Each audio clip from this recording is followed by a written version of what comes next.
दोस्तों आज हम बात करने वाले हैं यूपीएस के बारे में। आप laser welding machine, laser cutting machine, CNC machines, computer या फिर वर्कशॉप चलाते हो तो ये वीडियो आपके लिए बहुत इंपॉर्टेंट है।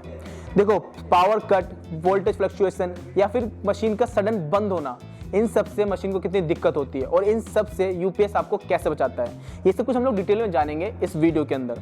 तो इस वीडियो में हम लोग जानेंगे कि यूपीएस क्या होता है, यूपीएस कितने तरह का होता है, ये कैसे काम करता है। तो इन सब के बारे में डिटेल से जानने के लिए इस वीडियो को पूरा देखना बिना स्किप करे। तो चलिए वीडियो स्टार्ट करते हैं और कुछ नया सीखते हैं। तो सबसे पहले समझते हैं कि यूपीएस क्या होता है। यूपीएस की फुल फॉर्म होती है अनइंटरप्टेबल पावर सप्लाई, यानी ये एक ऐसा डिवाइस होता है जो इलेक्ट्रिसिटी जाने पर भी आपकी मशीन को बैकअप पावर देता है। यानी इलेक्ट्रिसिटी चली जाए या फिर फ्लक्चुएशन हो रहा हो या वोल्टेज अप एंड डाउन हो रहा हो, तब ये यूपीएस अपनी बैटरी से मशीन को पावर देता है और आपको इतना टाइम मिल जाता है कि अपनी मशीन को आप प्रॉपर तरीके से शट डाउन कर सको। अब जब आपको प्रॉपर शट डाउन करने का टाइम मिल जाता है तो आपकी मशीन जो है उसका डाटा भी सेफ रहता है और कंट्रोलर भी सेफ रहता है। एग्जाम्पल के लिए मानते हैं कि आपके पास यूपीएस नहीं है और आपके वर्कशॉप में इलेक्ट्रिसिटी आती जाती रहती है, यानी फ्लक्चुएशन होता रहता है या फिर वोल्टेज अप एंड डाउन होती रहती है। तो इससे क्या होता है कि आपके पास अगर कोई मशीन है तो उसकी पीसी भी खराब हो सकती है। अगर लेजर कटिंग मशीन है तो उसका लेजर सोर्स खराब हो सकता है या फिर उसकी मोटर खराब हो सकती है या उसमें कोई भी ऐसी दिक्कत आ सकती है जो एक फ्लक्चुएशन की वजह से आती है या फिर इलेक्ट्रिसिटी की वजह से आती है। इसलिए यूपीएस का होना जरूरी होता है और यूपीएस आपको इन्हीं सारी दिक्कतों से बचाता है। तो यूपीएस क्या होता है ये हमने समझ लिया, उसका बेसिक हमने समझ लिया। अब समझते हैं कि इस यूपीएस के अंदर कौन कौन से पार्ट होते हैं और उसके बाद उन पार्ट्स को एक एक करके डिस्क्राइब करेंगे और ये समझेंगे कि जो यूपीएस होता है उसका वर्किंग प्रिंसिपल क्या होता है। तो इस यूपीएस के अंदर रेक्टिफायर या फिर चार्जर होता है, बैटरी, इन्वर्टर, स्टैटिक स्विच और पीसीबी कंट्रोल होता है। तो अब बात करते हैं कि आखिर इसके अंदर हमारा जो वर्किंग प्रिंसिपल है इसका वो कैसे काम करता है, ये हमारी मशीन को लाइट जाने पर भी इलेक्ट्रिसिटी कैसे देता है। तो सबसे पहले जो मेन सप्लाई होती है उस मेन सप्लाई से हमारा करंट होता है वो होता है एसी करंट। वो एसी करंट इस यूपीएस के अंदर जाता है।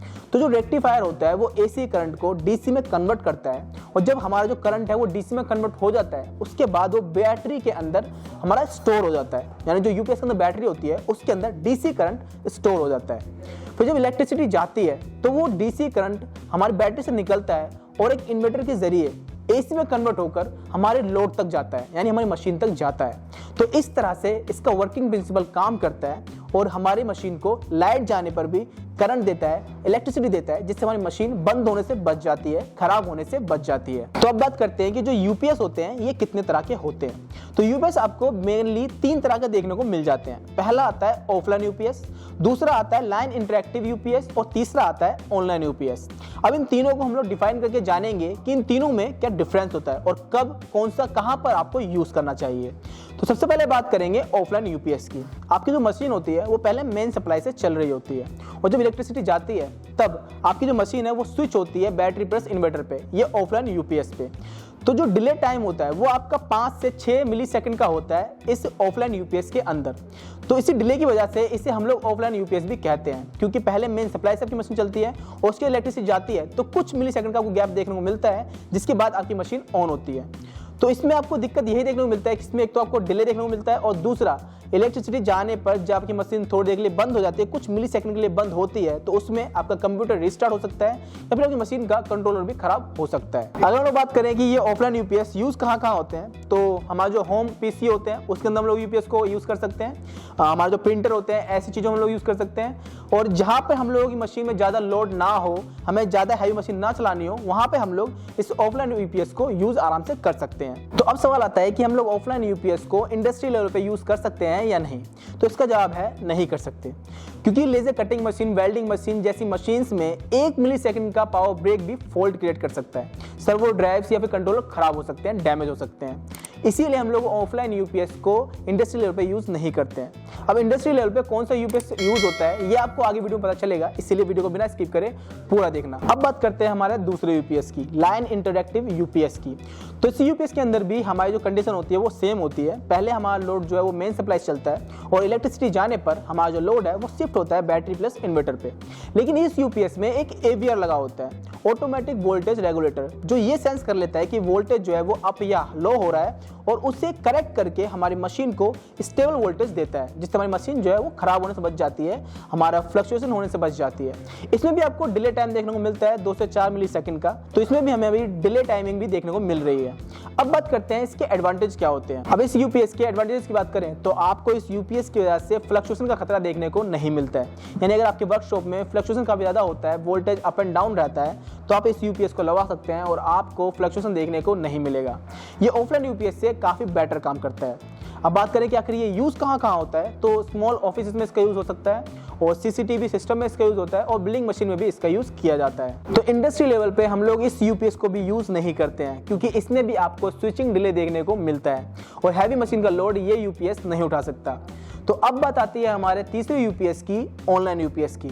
आप समझते हैं कि आखिर ये ऑनलाइन यूपीएस क्या होता है। अब ऑनलाइन यूपीएस की बात करें कि इसका वर्किंग प्रिंसिपल क्या होता है, तो इसका वर्किंग प्रिंसिपल सेम होता है ऑफलाइन यूपीएस की तरह ही, लेकिन इसमें फर्क क्या होता है। तो देखो, हमारे जो बाकी के यूपीएस थे उसमें क्या होता था कि मेन सप्लाई थी, मेन सप्लाई से जो करंट आ रहा है वो पहले डीसी में कन्वर्ट हो रहा है, हमारी बैटरी के अंदर स्टोर हो रहा है, फिर उसके बाद हमारी मशीन तक जा रहा है एसी में कन्वर्ट होकर, और जब इलेक्ट्रिसिटी जाती थी उसके बाद हमारा जो यूपीएस है वो हमारी मशीन को चालू करता था। लेकिन ऑनलाइन यूपीएस में क्या होता है कि आपकी जो मशीन है वो हमेशा एनी टाइम, हर वक्त सिर्फ यूपीएस की बैटरी से ही चलता है। यानी इलेक्ट्रिसिटी जाती भी है तो आपकी मशीन को पता नहीं चलता कि इलेक्ट्रिसिटी गई है, क्योंकि आपकी जो मशीन है वो हमेशा से यूपीएस की बैटरी पर ही चल रही थी। तो इसमें आपका जो एसी करंट है, डीसी करंट है, वो चेंज तो होता है, लेकिन मेन सप्लाई से डायरेक्ट आपकी मशीन नहीं चलती है। बीच में जो यूपीएस आ रहा है, जो बैटरी आ रही है, आपकी मशीन को वो बैटरी चला रही है, वो यूपीएस चला रहा है। लेकिन बाकी के यूपीएस में ये होता था कि जब इलेक्ट्रिसिटी जाती थी उसके बाद आपका यूपीएस ऑन होता था और आपकी मशीन चालू होती थी, और इसीलिए आपकी मशीन में आपको थोड़ा सा डिले टाइम देखने को मिल रहा था। तो ऑनलाइन यूपीएस का सबसे अच्छा फायदा, सबसे बड़ा फायदा यही होता है कि आपकी जो मशीन है वो एनी टाइम बैटरी से ही चल रही है, तो इलेक्ट्रिसिटी जाने पर भी आपको 0 मिली सेकंड का गैप देखने को मिलता है आपकी मशीन के बीच में उसको चालू होने का या बंद होने का। तो आपको पता भी नहीं चलता कि इलेक्ट्रिसिटी गई है और आपकी मशीन बिल्कुल भी बंद नहीं होती है। तो सबसे बड़ा फायदा यही होता है। तो हम लोग कह सकते हैं कि जो हमारा ऑनलाइन यूपीएस होता है उसमें आपको एक स्टेबल क्लीन पावर मिलती है, नो स्पाइक, नो फ्लक्चुएशन और नो फ्रीक्वेंसी इशू। तो अब बात करते हैं कि हमारा जो ऑनलाइन यूपीएस होता है इसका यूज कहाँ होता है। तो ऑनलाइन यूपीएस को हम लोग इंडस्ट्री लेवल पे यूज कर सकते हैं, क्योंकि इसमें 0 स्विचिंग डिले टाइम देखने को मिलता है। तो laser cutting machine, laser welding machine, CNC machine और सर्वर या डाटा सेंटर में हम लोग ऑनलाइन यूपीएस का यूज करते हैं। तो थोड़ा सा ये भी समझ लेते हैं कि हम लोग ऑनलाइन यूपीएस का यूज ही क्यों करते हैं इंडस्ट्री लेवल पर। उससे पहले हम ये समझते हैं कि हमारी जो मशीन्स होती हैं, जो हैवी मशीन्स होती हैं, इसमें जब हमें लाइट जाती है, इलेक्ट्रिसिटी जाती है, फ्लक्चुएशन होता है, तो उससे क्या दिक्कत आती है। तो इंडस्ट्री लेवल पर जो मशीन होती हैं उनका एकदम से बंद होने पर उसमें जो डाटा होता है वो करप्ट हो जाता है, आपकी जो मशीन है वो रीस्टार्ट हो जाती है, सर्वो अलार्म आ जाता है, या फिर उसका जो कंट्रोलर होता है वो भी खराब हो सकता है। तो ये सारी दिक्कत का सामना आपको ना करना पड़े, इसीलिए इंडस्ट्री लेवल पर हम लोग ऑनलाइन यूपीएस का यूज़ करते हैं, क्योंकि ऑनलाइन यूपीएस से हमें जो पावर मिलती है वो क्लीन और स्टेबल पावर मिलती है, हमें एनी टाइम कंटिन्यूसली पावर मिलती रहती है, और इसमें आपको 0 डिले टाइम देखने को मिलता है स्विचिंग का भी। तो इसीलिए हम लोग सिंपल शब्दों में कह सकते हैं कि इंडस्ट्री लेवल पे हम लोग ऑनलाइन यूपीएस का यूज़ करते हैं, ना कि किसी और यूपीएस का। हम लोगों ने यूपीएस के बारे में जितनी जानकारी हो सकती थी उतनी इस वीडियो में दे दी है। अगर अभी भी आपका कोई भी सवाल है यूपीएस से रिलेटेड तो आप कमेंट बॉक्स में पूछ सकते हो, या फिर स्क्रीन में जो नंबर आ रहा है उस पर कॉल या मैसेज करके हमारी टीम से कांटेक्ट कर सकते हो। बाकी इस तरह के और वीडियोस के लिए चैनल को सब्सक्राइब कर लेना और इस वीडियो को लाइक कर देना।